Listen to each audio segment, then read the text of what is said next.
Deus é amor, 1 João, capítulo 4, 7 a 21. Amados, amemo-nos uns aos outros, porque o amor procede de Deus. Todo aquele que ama é nascido de Deus e conhece a Deus. Aquele que não ama não conhece a Deus, pois Deus é amor. Nisto se manifestou o amor de Deus em nós, em haver Deus enviado o seu Filho unigênito ao mundo para vivermos por meio dele. Nisto consiste o amor, não em que nós tenhamos amado a Deus, mas em que Ele nos amou e enviou o seu Filho como propiciação pelos nossos pecados. Amados, se Deus de tal maneira nos amou, devemos nós também amar uns aos outros. Ninguém jamais viu a Deus.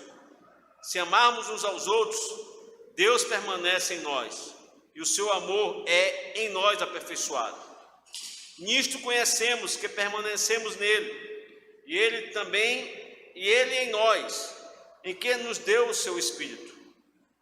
E nós temos visto e testemunhado que o Pai enviou o seu Filho como Salvador do mundo. Aquele que confessar que Jesus é o Filho de Deus, Deus permanece nele e ele em Deus. E nós conhecemos e cremos no amor que Deus tem por nós. Deus é amor, e aquele que permanece no amor permanece em Deus, e Deus nele. Nisto é em nós aperfeiçoado o amor, para que no dia do juízo mantenhamos confiança, pois segundo ele também nós somos deste mundo. No amor não existe medo, antes o perfeito amor lança fora o medo.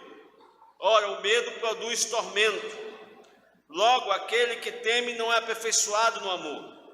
Nós amamos porque ele nos amou primeiro. Se alguém disser amo a Deus e odiar a seu irmão, é mentiroso, pois aquele que não ama seu irmão, a quem vê, não pode amar a Deus a quem não vê. Ora, temos da parte dele este mandamento, que aquele que ama a Deus, ame também a seu irmão. Pai bendito, ouvimos a tua palavra, e a nossa oração nesta noite é que por intermédio do teu Santo Espírito, que habita em nós, tu possa falar aos nossos corações. Assim te oramos, fazemos em nome de Jesus. Amém. Nessa carta de 1 João, João aqui pela terceira vez, fala sobre essa temática do amor. Ele faz isso, primeiramente, lá no capítulo 2, versos 7 a 11. Repete, no capítulo 3, dos versos 11 a 18. E mais uma vez, pela terceira vez, João enfatiza aqui a temática do amor de Deus, no capítulo 4, versos de 7 a 21. John Wesley disse uma vez que a primeira carta de João é a carta mais profunda de toda a Escritura. Não existe para John Wesley nenhum livro tão profundo quanto o livro de 1 João. Mas Donald Gautier vai dizer que, ao mesmo tempo que 1 João é profundo, ele traz doutrina aprofundada, ele é também um livro prático, um livro de simplicidade nas suas expressões. A mensagem da carta aqui, de fato, é que Deus é amor. Esse é o tema geral desta carta. Tanto é que o autor desta carta, João, o último do colégio apostólico a morrer, ele usa algumas expressões, um tanto quanto que a gente poderia classificá-la num gênero afetuoso. Ele vai dizer que, filhinhos, amados meus, ele mesmo inicia aí o capítulo 4 com essa expressão amados, tanto no versículo 1 quanto no versículo 7, já dando a tônica, já dando a entender qual é a temática que ele quer abordar e onde ele pretende chegar com a exposição, deste tema. E aí a pergunta que João, em alguns momentos, faz no curso dessa carta é que Como podemos ter certeza de que Deus habita em nós? Como podemos ter convicção de que Deus habita verdadeiramente em nossas vidas? E ele vai responder: temos a plena convicção de que Deus habita em nossos corações se amarmos uns aos outros. Esse foi o modo que Deus determinou aos seus filhos, que eles se relacionem em amor. O grau desse amor, obviamente, é na mesma medida em que Deus nos amou. Deus nos amou de maneira sacrificial. Esse é o grau, é o nível, é a intensidade desse amor que João aqui vai nos levar à reflexão. E como que o amor de Deus pode alcançar sua perfeição? No amor entre os irmãos. O amor de Deus só pode alcançar a perfeição quando nós, seus filhos, amamos uns aos outros. E a principal tese aqui do apóstolo João, nessa epístola, é provar que, por causa do amor de Deus, em razão do amor de Deus, tão somente em face do amor de Deus, nós temos a vida eterna. E ao longo da carta, João vai trabalhar aqui 3 provas que identificam o cristão, que caracterizam o cristão, que dão identidade ao cristão. A primeira é a prova doutrinária, ou seja, ele vai trabalhar a questão da fé, e ele faz isso aí em alguns momentos também nesta carta, mas também no capítulo 4, no verso de 1 a 6, ele vai trabalhar a questão da fé. Ou seja, você crê que Cristo Jesus é o Deus encarnado, que ele veio ao mundo, sendo o próprio Deus, morreu por nós para nos dar a vida eterna. Essa é a primeira prova, que identifica um cristão. Mas ele também vai dizer que, nesta carta, que além da prova doutrinária acerca da fé em Cristo Jesus, há ainda uma prova moral, ou seja, é que a minha doutrina tem que de fato corresponder à minha conduta, que a minha ética tenha de fato que corresponder àquilo que eu professo, a minha confessionalidade. E aí ele vai dizer que isso é a prova moral. Eu não posso pregar uma coisa e praticar outra. Mas João aqui também vai nos mostrar ao longo dessa carta que ainda existe um terceiro teste para configurar, para caracterizar um verdadeiro cristão. Não só a prova doutrinária, não só a prova moral, mas também a prova missional. Se ele prega o evangelho de maneira missional, e também nesse aspecto aí, não só da pregação do evangelho da graça, mas também, como podemos ver aí no capítulo 3, verso 17, quando eu também anuncio esse evangelho, percebendo que eu preciso me compadecer daqueles que padecem de alguma necessidade. Então essas são as 3 provas que João vai trabalhar ao longo dessa carta, para que eu possa de fato reconhecer, ou me reconhecer como um verdadeiro cristão. João trata aqui, como eu acabei de falar, os seus leitores, de maneira habitual, como amados, sinalizando para o comando de amar, para o comando da necessidade de amar. Justamente no aspecto aqui da terceira prova do verdadeiro cristão, que é a prova missional. Esta ordem, para que tenhamos que amar ao nosso próximo, ela é lastreada em toda a carta. E ele vai aqui dizer que o amor é uma dívida de todos. Todos nós, filhos de Deus, crentes do Senhor Jesus, temos uma dívida para com o nosso irmão. E essa dívida corresponde ao dever de amar. Por que ele entende que isso é uma dívida? porque fomos alcançados por um amor tal, por um amor de uma intensidade tal, que Deus nos agraciou, que nós só temos, né, a obrigação, o dever, o compromisso de amar o nosso próximo. Se você compreendeu a dimensão, a intensidade do amor de Deus por você, não lhe cabe outra alternativa, segundo João, senão amar ao seu próximo. E uma segunda verdade aqui que João vai nos ensinar é a procedência das coisas.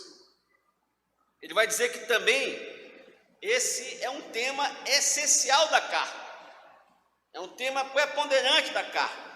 O apóstolo nos exorta sempre a procurar distinguir a origem das coisas. Quer ver? Veja aí no verso 1 do capítulo 4. Amados, não deis crédito a qualquer espírito, antes provai os espíritos se procedem de Deus, porque muitos falsos profetas têm saído pelo mundo afora. Uma das características da igreja de Sarangue é que ela tem um exército de combatentes do evangelho. Eles não permitem que o país seja invadido por falsas doutrinas. Então há de fato um grande exército de membros daquela igreja que estão atentos a qualquer movimento herético que possa surgir no seu país, porque eles entendem que os falsos mestres, os enganadores deste mundo, são capazes, né, de destruir uma igreja. Para a igreja de Sarangue, ela chega ao ponto de praticar aquilo que o livro de Judas nos ensina. Em certos momentos, é melhor você combater a heresia do que pregar sobre salvação. Então, eles levam tão a sério acerca da fidelidade da exposição da palavra, que, de fato, eles são capazes de combater aquilo que é herético, ao invés de pregar o evangelho. Isso é importante, porque o autor de João vai nos ensinar isso. Quer ver? Veja aí em 1 João 2,16.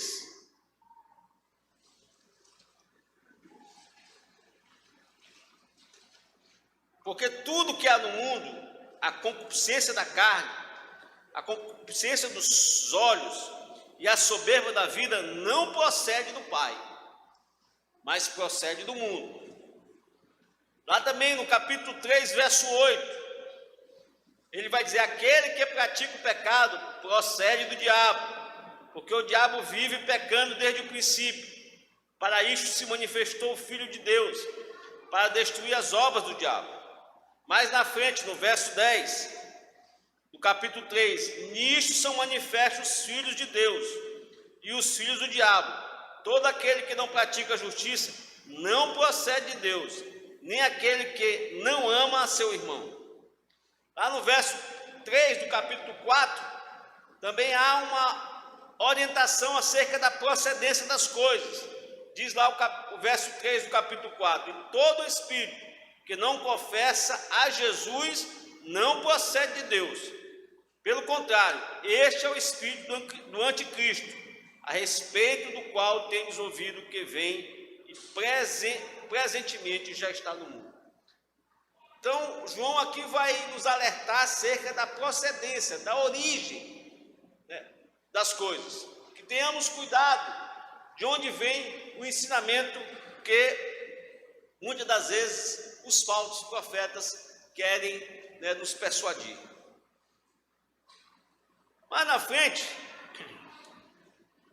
João vai nos ensinar que é necessário também viver em amor fraternal. Ele vai dizer que isto indica três situações. Três situações nos indicam a necessidade de viver um amor fraternal. Ele vai dizer que a pessoa está na luz. A pessoa que está debaixo da luz de Deus, essa procede de Deus. porque ela já passou da morte para a vida. Veja bem o que João diz com uma certa profundidade, lá no capítulo 3, verso 14. Nós sabemos que já passamos da morte para a vida, porque amamos os irmãos.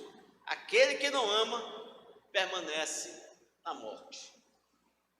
João vai dizer que aquilo que vai identificar o crente, se de fato ele já passou do reino das trevas para o reino do Filho do seu amor, é se ele pratica o amor para com seu irmão.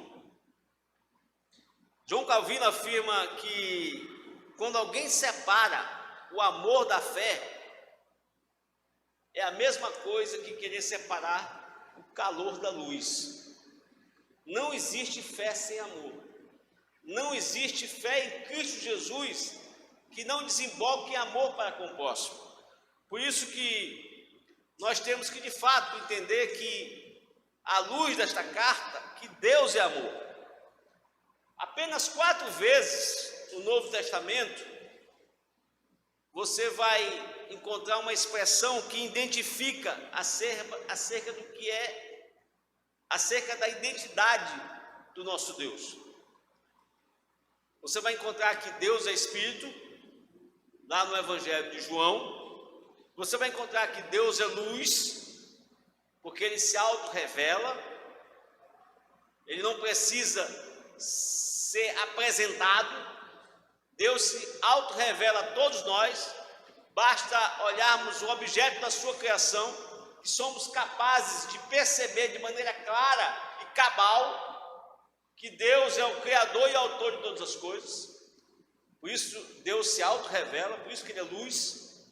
Ele é luz também porque Deus não habita em trevas nenhuma. Onde há a presença de Deus, não há trevas. Deus é luz também porque Deus conhece todas as coisas.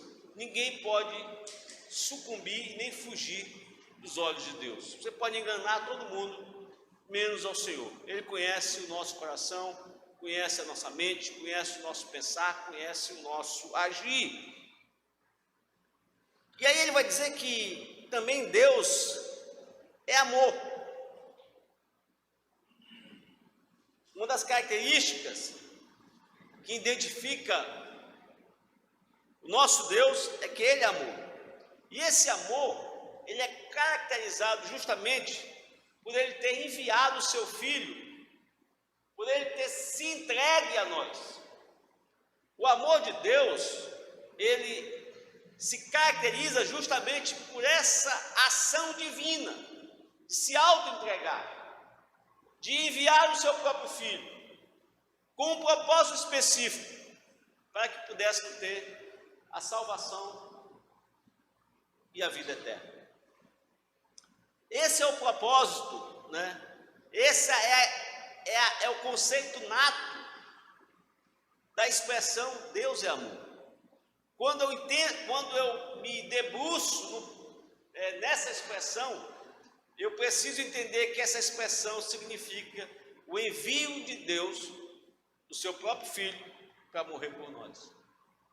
E quando eu percebo esse amor incondicional, esse amor imutável, esse amor eterno, que me fez transportar do reino das trevas para o reino da sua própria luz, quando eu tenho clareza desse significado, não me resta outra atitude senão ser instrumento de Deus. Assim como Deus enviou o seu próprio Filho e o seu Filho Jesus Cristo nos comissionou, então ser esse instrumento comissionado por Cristo Jesus para pregar o Evangelho. Se eu não estou anunciando o Evangelho da graça, se eu não estou tendo compaixão daquele que vive ao meu lado, se eu não tenho, se eu não sinto o ardor no coração de falar acerca desse amor eterno que mudou a minha vida, eu preciso de fato ter um momento de reflexão. A vida cristã, queridos, é uma vida de renúncia. A gente vira as costas para muitas coisas. Por isso que em certos momentos da caminhada da fé, nós precisamos parar para uma reflexão. Se nós não pararmos para uma reflexão em determinados momentos da caminhada da fé, pode ser que nós nos percamos numa vida cristã de crescimento espiritual. Nós precisamos entender qual é o nosso papel. Nós precisamos compreender qual é o real propósito ao fato de que Deus tenha nos eleitos, ter derramado do seu Espírito sobre as nossas vidas. Nós não podemos ficar inertes quando somos alcançados por esse amor infinito, por esse amor incomensurável. Nós temos que estar incomodados, por esse amor inefável que me escolheu e que me fez abrir os olhos e que me fez perceber a luz de Cristo. E quando eu tenho a percepção desse amor, não há outro caminho a ser seguido, a não ser servir a esse Deus. E eu sirvo a esse Deus quando eu amo o meu próximo. E eu amo o meu próximo quando eu sou incomodado constantemente a falar acerca deste amor, a falar acerca das verdades eternas. Só assim nós demonstramos que o amor de Deus alcança o fruto final, alcança o objetivo final, que é transformar pecadores odiosos e que odeiam os seus próprios filhos, como assim nos diz Tito 3,3. Quando eu percebo que eu preciso transformar pecadores através deste evangelho da graça, eu tenho de fato a percepção clara do amor de Deus para com minha vida.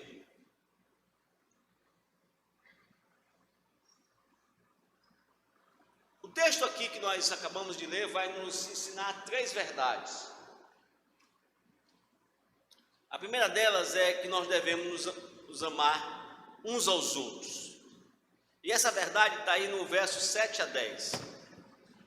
É quase que uma poesia. Se nós lermos aí o verso 7 a 10, você vai perceber que esta narrativa do apóstolo João, ela tem um aspecto poético muito claro. Olha só o que ele diz: amados, amemos uns aos outros, porque o amor procede de Deus. Todo aquele que ama é nascido de Deus e conhece a Deus. Aquele que não ama não conhece a Deus, pois Deus é amor. Nisto se manifestou o amor de Deus em nós, em haver Deus enviado o seu Filho unigênito ao mundo, para vivermos por meio dele. Nisto consiste o amor, não é que nós tenhamos amado a Deus, mas é que ele nos amou e enviou o seu Filho como propiciação pelos nossos pecados. É interessante que eu sou advogado, e no exercício da profissão de advogado, em determinados momentos, o Dr. Edomir aqui, nosso decano da advocacia, vai concordar comigo. Nós saímos em defesa de alguém, nós saímos no patrocínio de alguém, mas jamais nós nos colocamos na posição do réu para sermos responsabilizados pela pena que lhe cabe. Cristo Jesus, além de ser o nosso advogado junto ao Pai, 1 João vai falar isso lá no capítulo 1, ele também é propiciação pelos nossos pecados. Além dele advogar em nosso favor junto ao Pai, ele ainda se coloca em substituição a nós para cumprir a pena em razão dos nossos próprios pecados. Tão grande é esse amor, tão sublime é esse amor, tão inefável é esse amor, que ele é capaz de advogar em nosso favor e nos colocar na nossa posição para receber o justo castigo pelo pecado. Todo aquele que ama, de fato é nascido de Deus. Esta é uma característica do crente.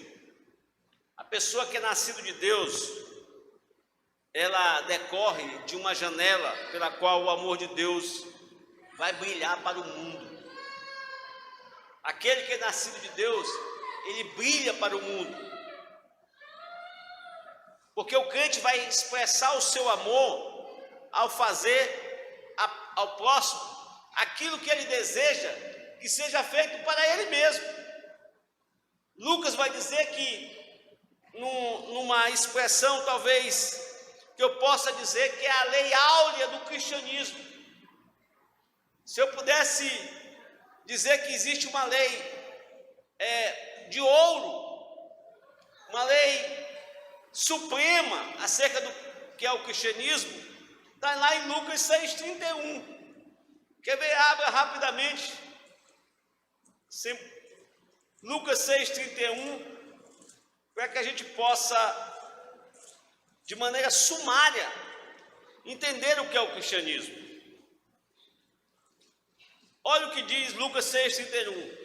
Como quereis que os homens vos façam, assim fazei-o vós também a eles. Essa é a lei máxima do amor. Pois quando o amor não está presente, quando o amor não se faz presente em nossas vidas, nós não conhecemos a Deus. Amor e conhecimento de Deus são dois lados de uma mesma moeda. Se eu conheço a Deus, se eu conheço as verdades bíblicas, se eu conheço as verdades explícitas nas Sagradas Escrituras, esse conhecimento só pode desembocar no amor. Porque Deus é amor no mais profundo do seu ser. Ele me amou sem que eu viesse ainda a esse mundo. A razão de eu estar aqui, a razão de Emílio estar aqui, a razão de Tiago estar aqui, a razão de Edomir estar aqui, a razão de Fernando estar aqui, não é outra. Porque Deus amou Fernando. Porque Deus amou Edomir. Porque Deus amou Emílio. Essa é a razão de estarmos aqui. A razão de estarmos debaixo da luz, ela é corolário, ela é consequência, ela decorre única e exclusivamente do amor de Deus para conosco. E é por esse amor que emana do seu ser e que se irradia para os seus filhos, que nós reconhecemos o que Cristo fez por nós. O Filho de Deus, cravado na cruz do Calvário, um sacrifício vicário, expiatório, redentivo das nossas vidas, é a prova visível do amor de Deus. Nós não podemos ter dúvidas disso. Isso deve ser algo claro em nossas mentes. E se eu tenho a clareza inequívoca desse ato sacrificial de Cristo Jesus por minha vida, nada nessa vida pode ser mais importante, pode ser mais relevante, pode estar à frente na minha agenda, nada, absolutamente nada, do que senão pregar o Evangelho do Senhor Jesus. Onde quer que eu esteja, eu tenho que ter a percepção, eu tenho que ter um insight, eu tenho que perceber a oportunidade de falar de Cristo, de falar do amor de Cristo. Eu preciso ser insistente, eu preciso ser chato, eu preciso ser inconsequente às vezes. Mas eu não posso perder a oportunidade de falar desse amor sublime. Sabe por quê, queridos? Porque todos os dias as pessoas estão indo para o inferno. Todos os dias as pessoas têm perdido a oportunidade de obter a graça salvífica do Senhor Jesus Cristo. Se todos os dias as pessoas vão para o inferno, não há nada mais urgente, não há nada mais emergente, não há algo mais prioritário do que pregar o Evangelho. E não vai faltar próximo, e não vai faltar amigo, e não vai faltar vizinho, e não vai faltar parente, não vai faltar pessoas que estejam ao meu redor, que eu venha pregar esse evangelho da graça. Esse evangelho precisa ser pregado, esse evangelho precisa ser anunciado, esse evangelho precisa ser programado. Eu tenho que espelhar a todo momento e sobre todas as circunstâncias, porque é algo urgente, é algo premente, é algo extremamente prioritário eu pregar o evangelho.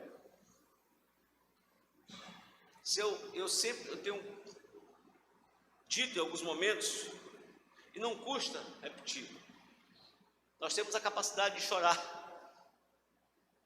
por aqueles que morrem, mas aqueles que morrem, nós não temos capacidade nenhuma de mudar absolutamente nada, uma vírgula sequer do curso da sua história.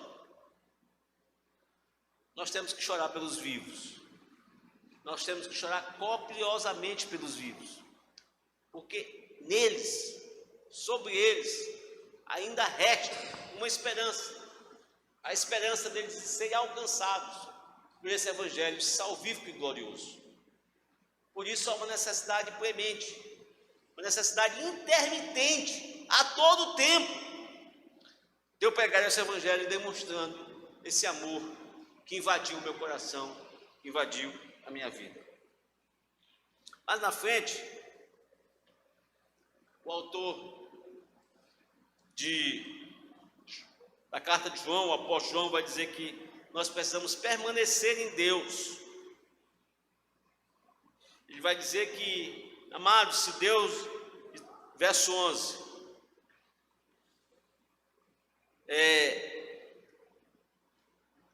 ninguém jamais viu a Deus. Amados, se Deus de tal maneira nos amou, devemos nós também amar uns aos outros. Ninguém jamais viu a Deus. Se amarmos uns aos outros, Deus permanece em nós e o seu amor em nós é aperfeiçoado. A permanência de Deus em nossas vidas, a constante permanência de Deus em nossas vidas, ela é consequência, ela está no mesmo grau, partícipe, quando eu demonstro amor para com meu irmão. Esse tema do amor, ele se liga com o tema da permanência. No contexto da discussão anterior aqui de João, que ele fala do amor, ele vai considerar que a permanência em Deus, a permanência nos caminhos da fé, ela necessariamente é caracterizada por uma vida que se demonstra amor para com o próximo, uma vida de serviço, uma vida missional, uma vida de evangelismo, uma vida de proclamação do evangelho. Se eu não consigo exercer essa prática, esse amor para com o meu irmão, esse amor para com o próximo, obviamente, eu posso perder a chance de crescer na fé, eu posso perder a chance de estar sendo abençoado a cada dia por Deus, com a oportunidade de estar também me alegrando com a salvação do meu próximo. O verso 13 aí é como se fosse, talvez, o verso 14, no final, a parte B, é como se fosse a expressão suprema, o resumo deste livro. Ele vai dizer que nós temos visto e testemunhado que o Pai enviou o seu Filho como Salvador do mundo. Não há dúvidas, queridos, não há dúvida de que Cristo é o Salvador do mundo. Cristo veio para nos salvar. Essa talvez seja a grande luta, grande embate do cristianismo. Muitos duvidam acerca desse propósito terreno do nosso Deus. Muitos, inclusive, duvidam do próprio caráter divino de Cristo Jesus. Para os espíritas, por exemplo, e alguns gnósticos, eles vão dizer que, por ser a matéria má, Jesus nasceu um homem natural, e só se tornou Cristo quando do batismo. E quando ele vai para a cruz do Calvário para ser crucificado, Cristo sai de Jesus. Por isso que João aqui vai dizer, lá no capítulo 5, verso 6, que este é aquele que veio por meio de água e sangue, justamente para demonstrar em todos os momentos que o Cristo encarnado é o próprio Deus que veio ao mundo enviado pelo Pai. Mas ele vai dizer aí no final que nós precisamos permanecer nesse amor, permanecer nesse compromisso de amar. Ele vai dizer que, aí no verso 13, qual é o propósito do amor? Qual é a finalidade do amor? O que o amor busca? Ele vai dizer que o amor de Deus dentro de um crente, primeiro, ele garante confiança. Olha só o que ele diz aí no verso 13. Nisto conhecemos o que permanecemos nele, e ele em nós, em que nos deu do seu Espírito. E nós temos visto e testemunhado que o Pai enviou o seu Filho como Salvador do mundo. Aquele que confessar que Jesus é Filho de Deus, Deus permanece nele e ele em Deus. E nós conhecemos e cremos no amor que Deus tem por nós. Deus é amor, e aquele que permanece no amor, permanece em Deus e Deus nele. Uma das convicções que o crente alcança quando ele se predispõe a amar, se predispõe a amar ao seu irmão, é que ele é assegurado por uma confiança. A confiança de que Deus está nele, que Deus permanece nele, que Deus encontra na sua vida. Por isso que o João aqui vai trabalhar muito essa questão do amor, da permanência e de Deus. Deus permanece e amor. Essas são as três expressões que ele vai usar aqui dessa passagem que acabamos de ler, do verso 13 ao 17. A permanência de Deus em nossas vidas se dá quando nós nos dispomos a amar. E ele vai também dizer que isso nos incentiva a ser como Jesus, a ser como o próprio Filho, a viver como um espelho de Cristo aqui na terra. Quando nós nos predispomos a amar, quando nós nos preocupamos com o caráter do amor de Deus, que seja manifestado na vida do nosso irmão, porque o amor de Deus significa só uma coisa, significa vida eterna. O significado mais preponderante do amor de Deus não é outro, é a vida eterna. Esse momento que vivemos aqui, esse momento passageiro, efêmero, transitório que nós vivemos, é só uma amostra grátis daquilo que haveremos, de viver por toda a eternidade. E ele vai dizer aqui também que, por isso que ele arremata dizendo que esse amor lança fora o medo. Olha o que ele vai dizer aqui no verso 17. Nisto e em nós aperfeiçoado o amor, para que no dia do juízo mantenhamos confiança. Pois segundo ele é, também nós somos neste mundo. No amor não existe medo. Antes o perfeito amor lança fora o medo. Ora, o medo produz tormento. Logo, aquele que teme não é aperfeiçoado no amor. Que temor é esse? Temor do dia do juízo. Aquele que expressa o amor de Cristo tem plena confiança no dia do juízo. Aquele que expressa o amor de Cristo tem plena confiança e convicção da sua salvação. Aquele que expressa o amor de Cristo está pronto para morrer. Está pronto para morrer. Não tem nada mais o que fazer. Se for para morrer hoje, louvado seja Deus por isso. Olha o que o mesmo João diz lá em Apocalipse 6, 15 e 17 acerca desse dia do juízo. Apocalipse 6, 15 a 17. Os reis da terra, os grandes. Apocalipse 6, 15 a 17.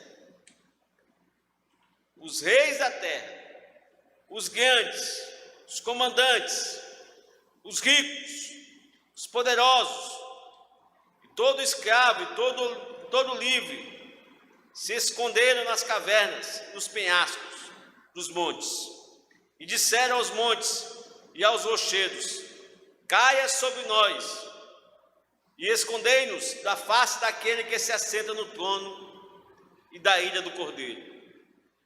Verso 17, porque chegou o grande dia da ira deles. Quem é que pode suster-se? O amor nos tira os medos. O amor nos tira a convicção de que, não nos retira a convicção de que neste dia, no dia do juízo, estaremos prontos para alcançarmos a vida eterna e sermos recebidos no braço do Pai.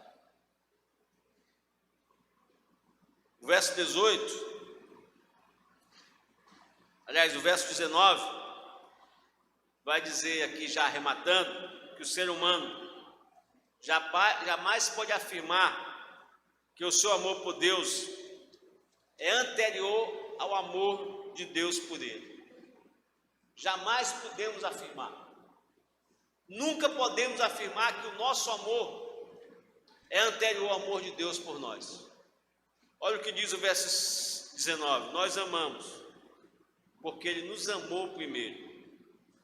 O verso 20, aí, uma expressão muito clara de que quem não ama a Deus, quem diz amar a Deus e não ama seu irmão, é mentiroso. Se alguém disser amo a Deus e odiar seu irmão, é mentiroso, pois aquele que não ama seu irmão, a quem vê, não pode amar a Deus a quem não vê. E por fim, no verso 21, João vai nos dar um mandamento. Ora, temos da parte dele este mandamento, que aquele que ama a Deus, ame também a seu irmão. Amar é um dever. Amar ao próximo é uma ordem. Uma ordem de proclamar esse amor infinito e sublime que alcançou o nosso coração. É um mandamento, não é uma faculdade. E aí a gente pode perguntar por que os escritores do Novo Testamento dão tanto valor ao amor ao próximo? Por que os escritores do Novo Testamento ressaltam tanto a necessidade de amor ao próximo? Sabe por quê, queridos? Porque o nosso próximo, ele tem a imagem de Deus. Nós devemos amar ao próximo, porque ele é criado à semelhança e à imagem do nosso Senhor. Entender o amor de Deus por nós é entender que ele se entregou, enviando o seu próprio Filho para nos redimir de todo pecado e nos dar a vida eterna. é entender que Ele nos amou antes da fundação do mundo, sem que estivéssemos vida. Amor incondicional, amor imutável, amor sublime, amor eterno. Entender esse amor, ou entendendo esse amor, não há como não amarmos o nosso próximo. Não há como sermos incomodados por essa necessidade de exercermos o serviço missional da pregação do Evangelho da Graça. Na compreensão que entre os relacionamentos que nós temos, nós precisamos estar anunciando o Evangelho do Senhor Jesus. Nosso país está derramado no sincretismo religioso. Nosso país está derramado na perversidade dos espíritos anticristo. Muitas das vezes nós não queremos enxergar isso. Nosso país está derramado na malignidade deste mundo cruel e perverso. Nosso país precisa urgentemente ser resgatado pelo amor de Deus. O amor de Deus reside nos nossos corações. E o amor de Deus, ele só se opera através de nós. E o amor de Deus só se evidencia através do seu Evangelho, do qual somos o instrumento. Porque Deus confiou o seu Evangelho em nossas mãos. Nós somos a expressão exata do amor de Deus. Nós somos as delícias do Senhor Jesus. Nós somos a menina dos olhos do nosso Deus. Ele nos escolheu como seus filhos para derramarmos esse amor no mundo e na geração que estamos vivendo. Porque entendemos que somos e que fomos alcançados por este amor. Quando o indivíduo se torna filho de Deus, ele recebe vida. Sabe que vida é essa? A vida eterna. William MacDonald diz que essa epístola de João aqui, é como se fosse um álbum de família. Ele descreve aqueles que são membros da família de Deus. Assim como os filhos refletem os pais, os filhos de Deus também têm essa mesma semelhança. Então nós precisamos refletir o amor de Deus em nossas vidas.